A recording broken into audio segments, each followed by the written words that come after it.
여러분 행복하십시오. 성령 충만하십시오.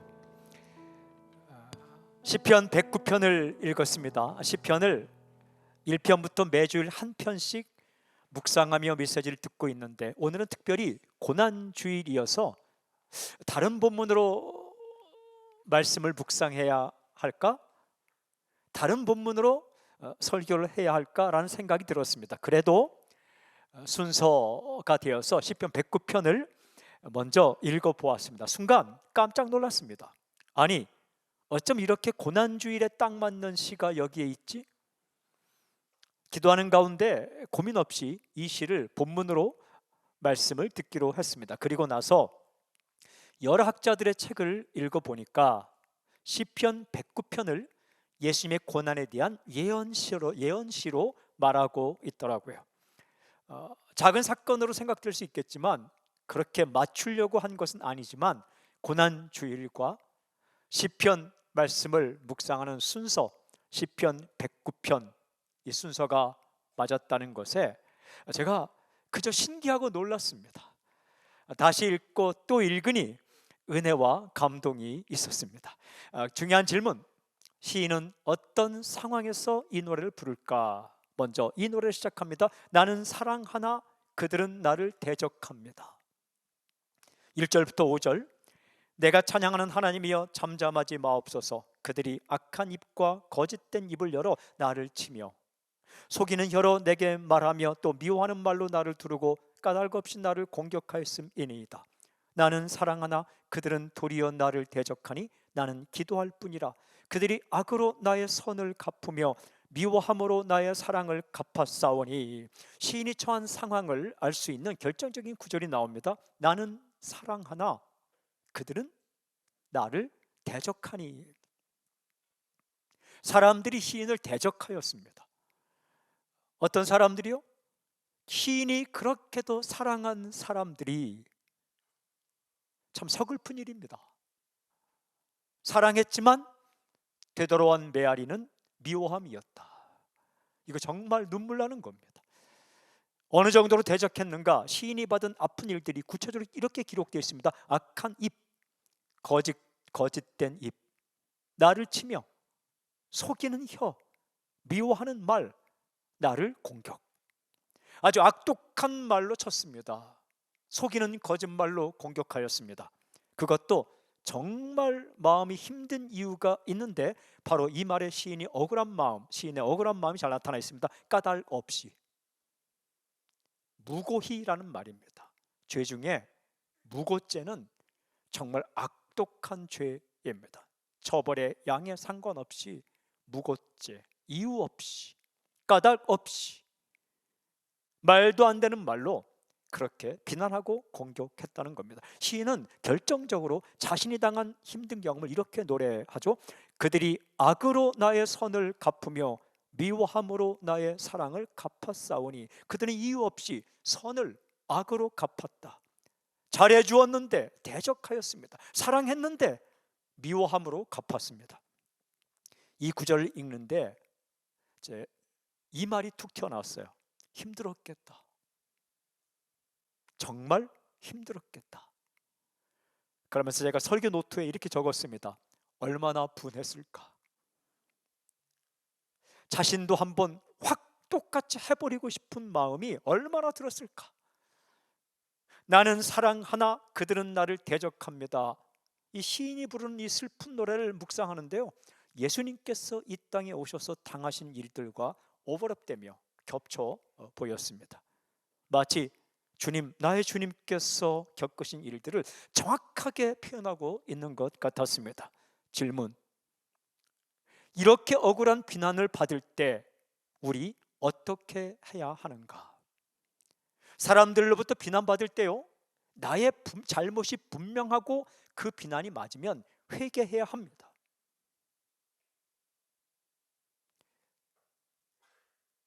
하지만 그 비난이 터무니없는 거짓일 때 어떻게 할 것인가? 그것도 내가 사랑을 베푼 사람에게 그런 미움을 받을 때 어떻게 할 것인가? 똑같이 비난할 것인가? 아니면 그냥 침묵할 것인가? 그것도 아니면 그 비난에 무너지고 말 것인가? 어떻게 해야 하는가? 아주 중요한 시인의 고백이 보석처럼 박혀 있습니다. 바로 이 노래입니다. 나는 기도할 뿐이라. 방금 읽은 9절 4절에 이 고백이 나옵니다. 나는 기도할 뿐이라. 다른 번역본을 찾아보면 이렇게 번역되어 있습니다. 나는 그를 위해 기도하였습니다. 공동번역. 나는 그들을 위하여 기도를 올리건만. 새번역. 나는 그들을 위해 기도하는데도. 현대인의 성경. But 그러나 I'm a man of prayer. 나는 기도하는 사람입니다. NIV 번역. But 그러나 나는 내 자신을 기도에 쓸어 넣었습니다. I give myself unto prayer. 이렇게 되어 있습니다. 번역본들을 참조하고 원문을 제가 토대로 풀어보면 이런 고백입니다. 나는 그들을 사랑하였습니다. 정말 사랑했습니다. 하지만 그들은 나를 미워했습니다. 이유를 모르겠습니다. 그럴 까닭이 없습니다. 하지만 나는 똑같이 하지 않겠습니다. 그들을 위해 기도합니다. 이러한 의미를 담은 노래 나는 기도할 뿐이라. 이 노래가 마음에 쑥 들어왔습니다. 오늘 메시지 제목입니다. 나는 기도할 뿐이라. 이 고백과 결단, 이것은 결코 현실 도피가 아닙니다. 무책임한 말이 아닙니다. 연약한 행동도 아닙니다. 가장 강력한 행동입니다. 용감한 행동입니다. 믿음 없으면 할 수 없는 행동입니다. 이 고백 속에는 중요한 두 가지 결단이 들어 있습니다. 하나는 나는 그들과 똑같이 악하게 굴지는 않겠다라는 결단입니다. 나는 그들과 똑같이 악하게 굴지는 않겠다라는 결단. 여러분, 악을 이기기 위해서 악을 사용하지 않겠다는 결단입니다. 다른 하나는 내가 직접 처리하지 않고 하나님께 맡기겠다라는 결단이죠. 하나님을 신뢰하며 하나님께서 행하시기를 기도하며 기다리겠다. 이거 믿음 없으면 못하는 겁니다. 믿음입니다. 자신을 까닭 없이 대적하는 사람을 직접 대적하지 않는 것, 똑같이 악하게 굴지 않는 것, 그리고 하나님께 맡기는 것, 이거 정말 엄청난 용기입니다. 질문, 시인은 구체적으로 무엇을 기도하고 있는가? 두 가지 중요한 기도가 나옵니다. 먼저 이 기도입니다. 그 죄악을 항상 하나님 앞에 있게 하소서. 시인은 힘들고 어려운 마음을 하나님께 털어놓으며 하나님께 맡기는데 이 기도가 아주 길게 나옵니다. 6절부터 20절까지 나옵니다. 아주 여러 내용들이 나오는데요, 그 중에 몇 가지를 발췌하여 제가 읽겠습니다. 악인이 그를 다스리게 하시며 그의 연수를 짧게 하시며 그들의 황폐한 집을 떠나 빌어먹게 하소서. 그가 수고한 것을 낯선 사람에 탈취하게 하시며 후대에 그들의 이름이 지워지게 하소서. 그 죄악을 항상 여호와 앞에 있게 하사 저주가 그에게는 입는 옷 같고 항상 띠는 띠와 같게 하소서. 이는 여호와께 받는 보응이니이다. 제가 이 구절들을 읽으면서 든 생각이 있어요. 정말 심한 말을 하네. 시작할 때 다 읽었기 때문에 지금 다시 다 읽지는 않았지만 조금만 읽어도 아주 강하게 느껴집니다. 읽으면서 표현이 너무 심하다는 생각이 들었습니다. 그래도 제가 시인의 입장에서, 당한 사람 입장에서 다시 읽어보았습니다. 그랬더니 이런 생각이 들었습니다. 이보다 더한 소리를 시인은 그의 대적들로부터 들었을 것이다. 더하면 더했지 덜하지는 않았을 것이다. 시인 역시 이보다 더한 소리를 하고 싶었을 것이다. 이 정도면 양반이네, 이런 생각이 들었습니다. 그러면서 이 구절들을 다시 읽고 묵상하는데 아주 중요한 한 가지 사실을 깨달았습니다. 시인은 대적을 직접 저주하지 않는다. 하나님께 맡긴다. 그렇더라고요. 그렇습니다. 방금 읽은 구절은 대적에게 퍼붓는 비난과 욕설이 아닙니다. 대적들은 직접 시인에게 욕하고 저주하고 비난했지만 지금 읽은 구절들은 시인이 직접 대적들에게 비난하고 저주하고 욕하는 게 아닙니다. 그 힘든 마음을 하나님께 한탄하고 있는 기도입니다. 하나님께서 해결해 달라는 솔직하고 간절한 기도입니다. 이 구절들이 저주가 아니라 기도라는 사실을 알 수 있는 아주 중요한 단서가 결정적으로 이렇게 나옵니다. 방금 읽은 9절 20절에 나오는 이 말, 여호와께 받는 보응. 엄청난 저주 같은 말로 꽉 차 있는 이 구절을 바르게 해석할 수 있는 열쇠가 됩니다. 하나님을 신뢰하며 이런 보응을 하나님께서 해주시고 그들이 하나님께 이런 보응을 받게 해 주십시오. 자신의 현실과 답답한 마음을 하나님께 토로하고 있습니다. 저주와 기도의 차이가 무엇입니까? 저주는 사람에게 하는 것이며 기도는 하나님께 하는 겁니다. 시인은 사람을 직접 상대하지 않습니다. 하나님께 말하고 있습니다. 하나님께서 처리해 주시기를 원하고 있습니다. 자신을 비난하고 공격하며 죽이려 하는 사람들에게 직접 저주하고 똑같이 공격하지 않습니다. 하나님의 존재와 하나님의 주권을 인정하며 하나님께 간구하고 있습니다. 그렇다고 그냥 죄를 묵인하는 게 아닙니다. 무감각한 것도 아닙니다. 도망치는 것도 아닙니다. 그의 기도 가운데 아주 중요한 간구가 들어있어요. 15절에 있는 바로 이 기도입니다. 그 죄악을 항상 여호와 앞에 있게 하사. 이 표현 그대로 아주 강력한 기도입니다. 그 죄악을 항상 하나님 앞에 있게 하소서. 무슨 말입니까? 내가 악을 악으로 갚지 않겠습니다. 하지만 하나님께 맡깁니다. 하나님께서 그 죄악을 처리해 주십시오. 이런 기도입니다. 이거 믿음 없으면 정말 하기 힘든 겁니다. 믿음의 기도입니다. 죄를 무시하지 않습니다. 죄가 옳다고 하지도 않습니다. 그 죄에 대한 처벌을 시인은 믿음으로 하나님께 맡기고 있는 겁니다. 죄는 막아서야죠.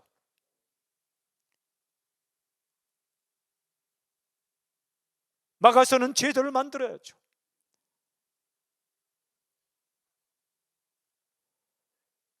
하지만 이 나는 기도할 뿐이라 이 기도는 죄를 무시하거나 간과하거나 죄를 옳다고 하는 판단 미스도 아닙니다.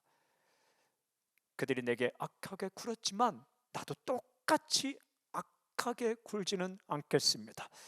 하나님 그들의 죄악을 기억하시고 하나님께 맡기오니 하나님께서 그들을 처벌해 주십시오.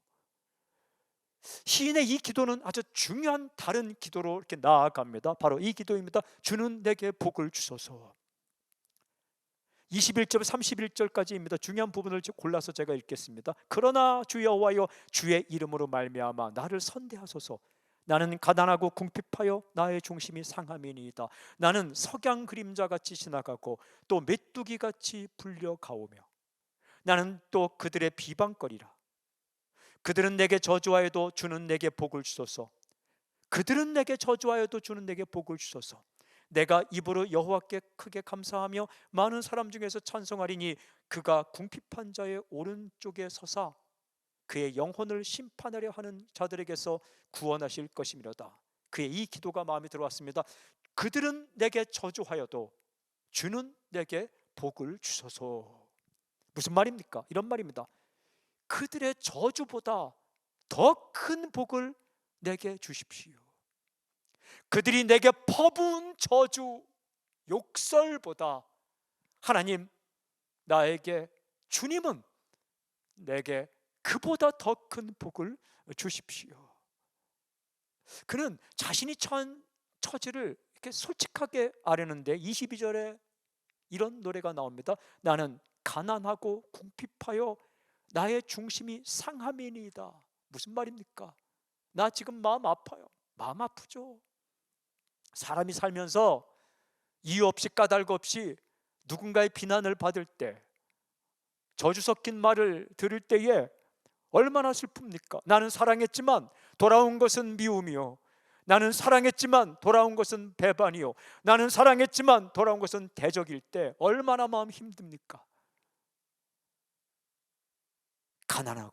가난하게 느끼죠. 혼자인 것 같고 나의 중심이 상함이니다. 나 지금 힘들다는 거예요.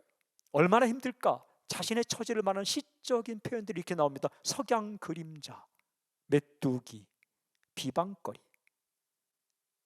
해질녘 희미하고 길게 늘어진 석양의 그림자가 얼마나 힘없이 보이고 처량합니까? 덩치는 작지만 그래도 날개가 있고 원하는 곳을 날아갈 수 있는 메뚜기가 큰 바람이 불어와 자신이 가고 싶은 곳을 가지 않고 바람에 날려 불려가는 이 메뚜기 신세가 얼마나 초라합니까? 자신의 처지가 그렇다는 거예요. 남들에게 비방거리가 된다는 것, 이거 정말 힘든 겁니다. 자신이 그런 처지라는 거죠. 그래서 마음이 상하고 아프다는 이야기입니다. 하지만 시인은 하나님께 외치고 있어요. 주는 내게 복을 주소서.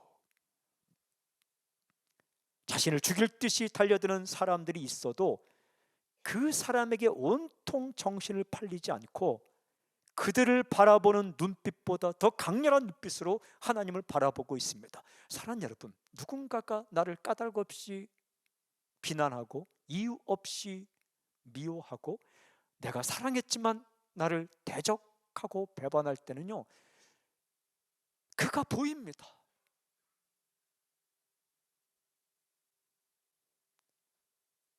시인의 눈에도 그들이 보입니다. 그런데 시인은 이렇게 고백하고 있는, 주는 내게 복을 주소서. 무슨 말입니까? 그들을 바라보는 눈빛보다 더 강렬한 눈빛으로 하나님을 바라보고 있습니다. 사람들에게 비난을 받으면 도대체 그들이 무슨 말을 하는가 궁금해하며 귀를 기울이게 됩니다. 들립니다. 하지만 그들의 저주보다 시인은 하나님의 말씀에 더 귀를 기울이며 하나님 내게 더 큰 복을 주십시오 라고 간구하고 있습니다. 그들의 저주보다 더 큰 주님의 복. 다르게 표현하면, 다르게 번역하면 그들의 죄에 내리는 처벌보다 더 큰 하나님의 복을 나에게 허락해 주십시오. 누군가를 비난하고 공격하고 싶을 때, 마음이 힘들고 어려울 때 하나님께 맡기고 이 기도를 드릴 수만 있다면, 대적의 까닭없는 비난은 여러분, 내가 그보다 더 큰 비난을 퍼부을 때 잠잠해지는 게 아닙니다. 대적보다 더 큰 비난을 하고 더 많이 저주하고 한다고 해서 그 비난과 대적이 사라지는 게 아니라 또 다른 비난과 대적과 미움을 낳을 뿐입니다. 내가 원수 갚는 것은 해결하는 것이 아니라 또 다른 원수를 만드는 거죠. 절대로 악을 더 큰 악으로 갚는다고 해서 그것이 사라지는 게 아닙니다. 그보다 더 큰 하나님의 복이 내게 부어질 때 그들의 비난은 잠잠해질 것입니다. 느헤미야를 읽어오면 산발랏, 도비야, 게셈, 이 사람들이 느헤미야의 행동과 백성들의 행동, 성벽을 쌓는 행동을 비웃었습니다. 비난하였습니다. 저주하였습니다. 여우가 올라가도 그 성벽 무너지겠다. 느헤미야와 백성들은 기도하는 사람들이었는데 어떻게 했습니까? 더 큰 저주로 반격하지 않았습니다. 낙심하지도 않았습니다. 주눅들지도 않았습니다. 한 손에는 연장을 들고 한 손에는 칼을 들고 새벽에도 밤낮 가리지 않고 길을 갔습니다. 하나님께서 그들에게 복을 주셨어요. 52일 만에 성벽이 완공되는데, 느헤미야서를 읽어오면 52일 만에 성벽이 완공되었다는 기록 이전에는 비난이 있어요. 저주가 있습니다. 하지만 52일 만에 성벽이 완공되었다. 하나님께서 그들에게 복을 주었어. 그 표현대로 주의 은혜로 말미암아, 주의 복으로 말미암아 그 일을 마치자마자 그들의 비난과 저주는 안개처럼 사라졌습니다. 잠잠해졌습니다. 악을 악으로 이기지 않고 악을 선으로 이겼죠. 주님의 삶을 생각해 보았습니다. 주님은 사랑하셨습니다. 하지만 인간은 그를 대적하였습니다. 내일부터 우리가 묵상하겠지만 십자가 위에 계신 주님을 향해 사람들은 비난하고 조롱하였습니다. 십자가의 길 가기 전에 사람들은 조롱하고 비난하였습니다. 군병들이요, 왕을 상징하는 관, 그걸 가시관으로 만들어서 너가 왕이라며 꾹 눌러 씌웠습니다. 홍포를 입혔습니다. 왕복, 너 왕이라며 왕복으로. 갈대를 손에 쥐어줬습니다. 왕이 가지고 있는 지붕을 표현하는 거죠. 그래, 갈대를 빼앗아 얼굴을 후려쳤습니다. 십자가 위에 돌아가실 때에 십자가를 내려와 보시지, 내가 너를 구원하고 내려오면 우리가 네가 하나님의 아들임을 인정하겠노라, 그렇게 비난하고 조롱하였습니다. 하지만 주님께서는 똑같이 저주로 퍼붓지 않으셨습니다. 언제 사라졌는가? 주님께서 십자가에서 죽으시고 부활하셨을 때 그 비난은 안개처럼 사라졌습니다. 주님은 선으로 악을 이기신 거죠.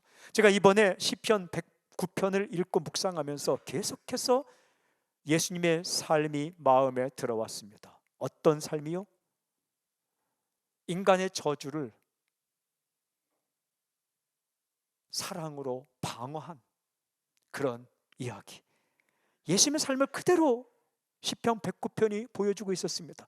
인간은 끊임없이 하나님의 아들 구원자 예수님을 거부하며 공격하였습니다. 하지만 주님은 사랑하셨습니다. 끝까지 사랑하셨습니다. 그들을 저주하지 않으셨습니다. 십자가 위에서 저주하지 않으셨습니다. 그들을 위해 기도하셨습니다.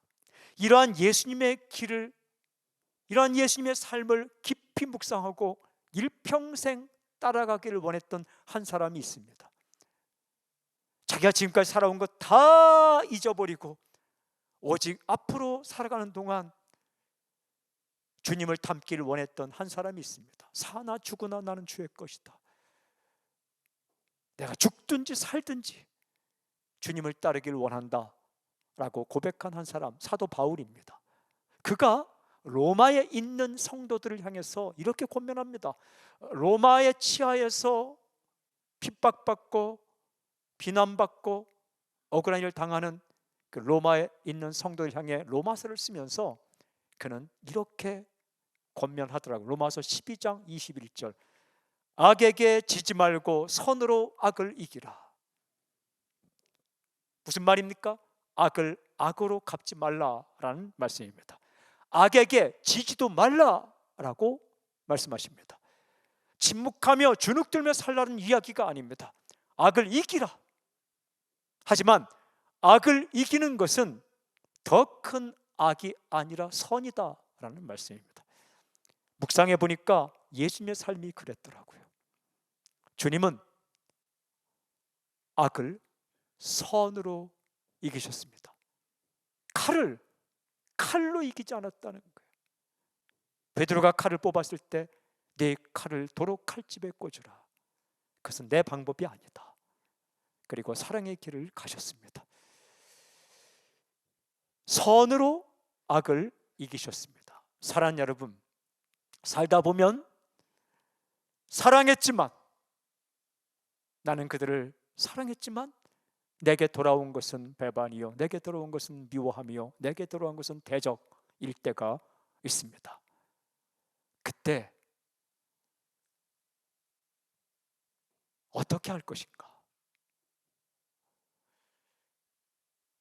직접 그 악을 갚지 마십시오. 먼저는 하나님께 맡기고 선으로 대하고, 두 번째는 제도에 맡기십시오. 우리가 더 기도할 것은 무엇인가? 저는 이 나라의 법을 세우는 사람들이 믿음까지는 아니더라도 양심은 살아 있었으면 좋겠다는 생각. 그래서 힘든 사람 보호하고 어려운 사람 보호할 수 있는 그런 선한 법을 세우고 그 선을 집행하는 사람들이 양심에 어긋나지 않게 하나님의 선물, 밤하늘의 별을 놓았듯이 인간의 마음 가운데 양심을 주신 하나님, 그 양심을 따라서 그 법을 잘 집행할 때에 내가 직접 원수를 갚지 않더라도, 내가 직접 더 큰 비난을 하지 않더라도 악한 길을 가는 사람들이 제재를 받고 힘을 잃는 그런 역사가 있었으면, 오늘 이 노래, 나는 기도할 뿐이라, 연약한 노래 아닙니다. 나약한 노래 아닙니다. 내가 직접 대적하지 않고 하나님께 맡기고 하나님의 처벌을 기다리며 나는 기다리겠습니다. 여러분, 믿음은 신뢰입니다. 믿음은 기다림입니다. 주님께서 그 길을 가셨습니다. 시편 109편의 이 노래, 나는 기도할 뿐이라, 이 노래가 당신의 노래가 되기를 바랍니다. 우리 주님을 찬양합니다. 아멘. 우리 주님을 찬양합니다. 할렐루야.